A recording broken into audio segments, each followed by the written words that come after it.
Hey, Tiff. Hi. Because of time, I have like so many highlights in your book after reading. I have to tell you, I read it in one sitting because you go through and highlight the policies that you align with and where you stand. And so I had one opinion about it, reading all the reviews. And then when I read it, I had 1,000 more questions.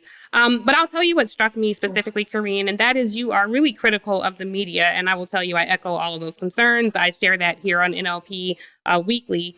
And you go through specific examples.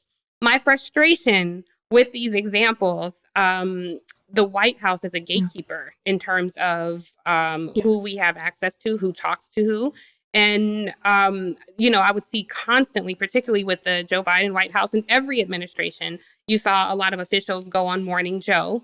That platform has averaged about 500 to 700,000 viewers, and they have a certain perspective, a perspective that leans to the comfort of white people. Yet Joy Reid, our sister, our friend, and Karine and I are friends in Yeah. transparency, she would have 2 million viewers. It was impossible to get somebody from the White House on her platform. I had more viewers than Morning Joe. It was impossible to get somebody from the White House on our platform. What was your role as press secretary in giving access to Yeah. where viewers actually Yeah. gathered? And what's your advice to candidates now trying to navigate that same course? I think it's two things that you just laid out, things that we had issues with. I would hear from folks and be like, why can't we get an interview? And look, those decisions were made from the comms side. I think things that people don't understand, like the press and the comms were very different, and we did different things in our approach, and what we executed was very different. And so those decisions came outside of me, above me, on who certain people would talk to. But I think it was a problem. I do. I think that we needed to do a better job in taking tough questions from tough reporters like yourself, journalists, who are going to hold us into account, right? And um, that is something that I acknowledge. That is something that some of us brought up, and it just wasn't able to make happen. One of the things that we did try to do was the podcast and try to stay away from the cable, stay away from the broadcast, because the podcasts, as you all know, have a lot more reach. And so that is a decision and a direction that we did go. But look, we didn't do things perfectly. Every administration has this type of issue of like, who are they going to have their principal talk to? What does it look like? And a lot of it is, protecting their principal, doing our jobs and making sure that that happens. And that's, certainly part of the way that operation works inside of government, inside of the White House. I mean, one of the things that I appreciated from example Mamdani and some others is that they talked to everybody. They really went out and talked to everyone and had real conversations. But it is an issue that you have seen in many administration is protecting. It's almost like you feel as if, okay, now we're in government, Yeah. and governing is really hard.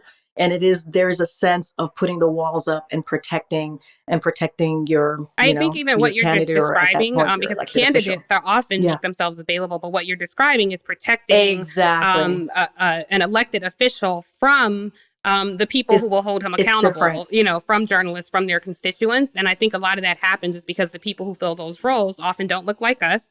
They're often, I agree. white people who don't always know the value or the landscape of a more diverse media landscape. I want to follow up because you also Yep. describe a working relationship that you had in the White House that I think many Black women across the country can certainly relate to. Where, you get this position, you're historic, you're taking that podium for the first time, and there was someone above you, and you described this person should have been a mentor. They had great experience, and yet you describe a relationship where they're working against you. They try to circumvent you from traveling with the president. And they're telling you they're doing it in your favor, your benefit. You're a Yeah. mom, you shouldn't go. But it was really trying to sun you a little bit. Who exactly was that person that you're talking about? Well, I'm not going to go beyond the book, but I wanted to share. Well, I wanted to share. I know. I see you, Bakari. I No, see you. I was trying to figure out Beyonce. Tiffany I with the see you. mess. I was gonna ask something like that, but Tiffany came in stirring it up a little Well, I True think to it's form, helpful to B. know, the Karine, way, because other people could be working for her. I know know. who it is. I'll spill Well, it. here's the thing. Go. Look, Tiff is I like, will me not too. confirm or deny. But I'm not confirm or deny. But look, I told that story because, look, when I was White House press secretary, I was quiet about any attacks on me or anything that was happening to me personally, because I wanted to focus on the job at hand. And so this book gave me an opportunity to be like, okay, you know what? I'm going to speak to this. Your audio went out. So can you say that name again? You're good, Tiffany. Oh, Lord. You're good. I will not confirm or deny. I'm not going to go beyond the book. I'm not going to go beyond the book. But I think Well, what we're was your trying to thinking, say honestly? What is- was your thinking in not naming names? Because there was a lot you could have said in this book. And I know, I think all of us on this panel had some close personal connection to the campaign. And you were very light. You stepped very lightly in telling these stories. What was your consideration in not because I naming? didn't, honestly, I didn't want to live in it that much, right? I wanted to tell the parts that I think were important in telling the full story of the book. And, I also didn't want people to think they were living rent free in my head. I wanted to just we went through, we went past it, but I also felt like this moment that we were in right now was so critical and so important that I had to, for myself, get past it.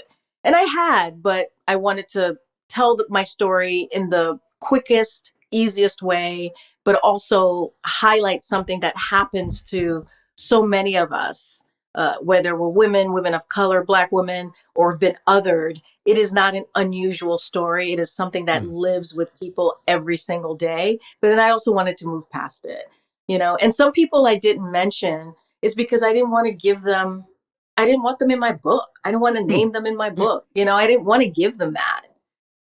So anyway, I did think about that. I really did. And I was like, you know what? I don't want them in my book. I'm going to try and move by this, but I also want to tell this story because it's important for people to know. So real quick question for me. Yeah.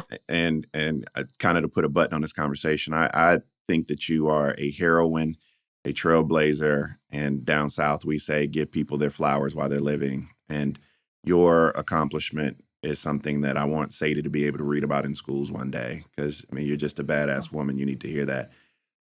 How do we analyze watching the animus from all sides against my homegirl Kamala Harris just 365 days ago versus the success you had in Detroit, Syracuse, Albany, New Jersey, Virginia, New Orleans, Charlotte? You saw women win all across the country yesterday. What am I, and I guess this question is for Tiffany and Angela as well, but what am I taking away from that? Because after Kamala got beat, I was told that, we shouldn't have another woman run. We should stay away from people of color. Then last night, you saw white women win. You saw Black women win. You saw Helena Moreno win in New Orleans just recently. And I said last night, Tiffany's going to fight me. But this week, you know what I'm trying to say. I'm trying to speak podcast language. And we saw women do extremely well all across the map. So how do I juxtapose those two elections that just happened 365 days apart? Yeah, and I would love to hear from Tiffany and Angela too, because I know they're experts on having their finger on the pulse in the moment. And look, you saw Black women mayors just across the country making history. And look, I think we're in a different moment. I really do. I think people are afraid. I think people are scared. People are reacting to 2024. People are reacting to this moment that we're in with the disaster, the fear that folks are living with every single day. I mean, some folks are about to lose their snaps. I mean, there are programs that people really need in their community, and this administration doesn't seem to care. They just don't seem to care. And I would say last year there was so many things playing into this. There was the incumbency. There was the 107 days that she had to do this. I think there was the Democratic Party was not aligned. They were not aligned behind her in the beginning. It took a minute for them to get behind her. I think you had misogyny, racism, sexism, all of that with Donald Trump, being the megaphone for it. And people wanted something different. We weren't in touch on the economy. We just were not connecting with people. So there were things that were happening that we just missed. We missed. And I think Kamala Harris, Vice President Harris, did a phenomenal job in those 107 days that she had. A phenomenal job. And sadly, it was just not enough for some people. And, that is part of the book that I talk about, the reasons what happened in 2024, the disappointment that I saw.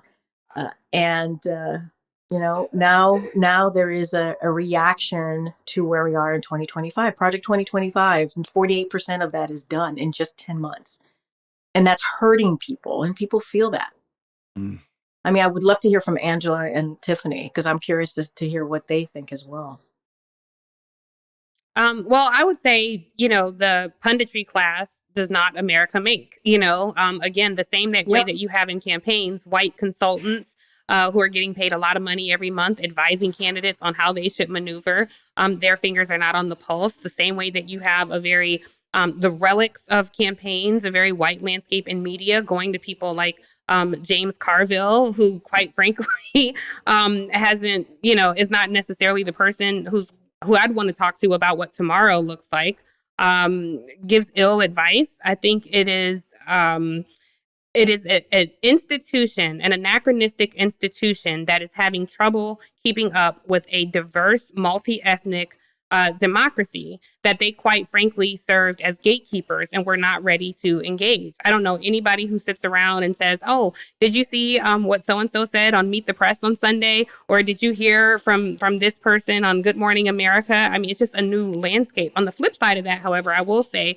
in terms of engaging podcasts, there is some danger. Everyone with the podcast is not a political expert. So candidates should go everywhere, whether they're a political expert or not. The media has to stop engaging people who are not experts and most of the time don't know what they're talking about and giving them a microphone, asking people who have never worked on a campaign their day in their whole life, but because they have a big following, oh, well, what's your attitude? What do candidates need to do for Black voters right now? So it's a double problem, a double-headed snake, I would say, that's quickly rendering a whole lot of people less relevant and possibly escalating people to positions they have not earned. Native Land Pod is a production of iHeartRadio in partnership with Reason Choice Media. For more podcasts from iHeartRadio, visit the iHeartRadio app, Apple Podcasts, or wherever you listen to your favorite shows.